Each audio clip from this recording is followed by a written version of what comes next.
गर्मी की छुट्टियां शुरू हो चुकी थीं। ढोलकपुर के रहने वाले 12 साल के अर्जुन, 11 साल की उसकी बहन तान्वी और उनका 10 साल का दोस्त रवि बहुत उत्साहित थे। इस बार वो तीनों अपने नाना नानी के गांव रूपगढ़ जा रहे थे। रूपगढ़ एक छोटा सा गांव था जो पहाड़ियों और पुराने पेड़ों से घिरा हुआ था। वहाँ हवा हमेशा ताज़ा और ठंडी रहती थी। लेकिन इस गांव की एक खास बात थी, एक पुरानी, बड़ी और सुनसान हवेली जिसे लोग सिंह हवेली कहते थे। गांव वाले कहते थे कि वह हवेली रहस्यमय है, कोई उसके पास नहीं जाता था। जब बच्चे गांव पहुंचे तो नानी ने उन्हें खूब सारा आम, दूध और गुड़ के लड्डू खिलाए। नाना जी ने कहा, हवेली के पास मत जाना बच्चों, वहां कुछ अजीब होता है। अर्जुन को रोमांच बहुत पसंद था। उसने कहा, क्या सच में? क्यों न जाकर देखे? तान्वी ने डरते हुए मना किया। नहीं अर्जुन, मम्मी ने कहा था, शरारत नहीं करनी। रवि थोड़ा डरा हुआ था, लेकिन अर्जुन की बातों में आ गया। अगले ही दिन तीनों बच्चों ने तय किया कि वे सुबह सुबह हवेली की तरफ चलेंगे।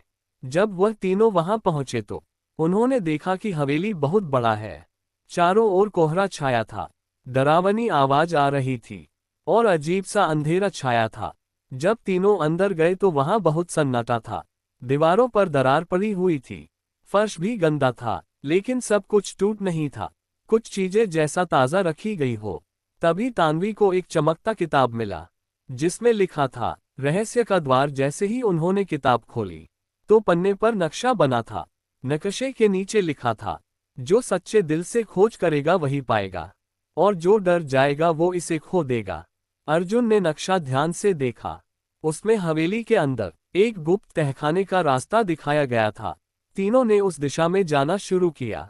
अंदर एक रहस्यमय तहखाना था जिसमें दीवारों पर रोशनी झिलमिला रही थी। वहां एक लकड़ी का पुराना संदूक रखा था। अर्जुन ने धीरे से उसका ढक्कन खोला। अंदर एक पुराना डायरी, एक चाबी और कुछ चिट्ठियां। डायरी में लिखा था, मैं राजा वीर सिंह, इस हवेली का आखिरी मालिक, एक खजाना गांव के लिए छोड़कर जा रहा हूं, लेकिन केवल उन्हीं बच्चों को मिलेगा जो बहादुर, ईमानदार और मिलकर काम करते हैं। डायरी में अगला सुराग था, गांव के पुराने पीपल के पेड़ के नीचे दबा कुछ। तीनों बच्चे भागते हुए वहां पहुंचे। उन्होंने मिलकर खुदाई की और वहां से एक लोहे की संदूकची निकाली जो उस चाबी से खुली।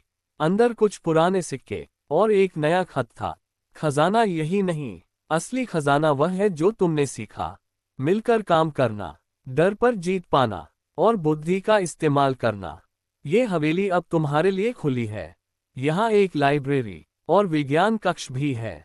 इसे गांव के बच्चों के लिए शिक्षा घर बनाओ। बच्चों ने सारी बात नाना नानी को बताई। उन्होंने गांव के बुजुर्गों को बुलाया और सबने मिलकर हवेली को साफ किया। अब वह हवेली एक पाठशाला बन गई जहां गांव के बच्चे आकर पढ़ते और खेलते थे। अर्जुन, तान्वी और रवि ने मिलकर उस रहस्य को सुलझाया और यह साबित किया कि असली बहादुरी डर से जीतने में होती है।